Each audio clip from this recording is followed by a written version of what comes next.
கொஞ்சம் ஹார்ம்லெஸ்ஸான வேவ்ஸ் எல்லாமே வந்து பெருசாக இருக்கும், வேவ் லென்த் வந்து பெருசாக இருக்கும், ஃப்ரீக்வன்சி கம்மியாக இருக்கும். சரியா?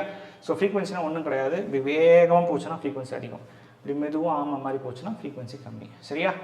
Wavelength of the wave பார்த்தாலே தெரியும், இவ்வளோ பெருசுன்னா வேவ் லென்த் பெருசு, இவ்வளோ பெருசுன்னா வேவ் லென்த் சின்னது, அவ்வளோதான்.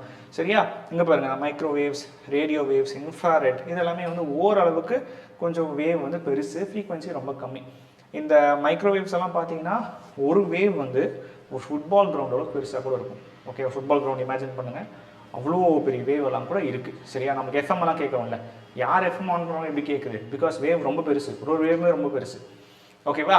அதே மாதிரி இங்கே பாருங்கள், இந்த பிளாக் கலரில் கோடு போட்டிருக்கோம் பார்த்தீங்களா, இது மட்டும்தான் நம்ம கண்ணுக்கு தெரியுது, எக்ஸ்பேண்ட் பண்ணியிருக்காங்க. இந்த பார்ட் மட்டும்தான், இந்த அல்ட்ரா வயலட் விசிபிள் இந்த பார்ட் இருக்குல்ல, இது மட்டும் தான் நம்ம கண்ணுக்கு தெரியும்.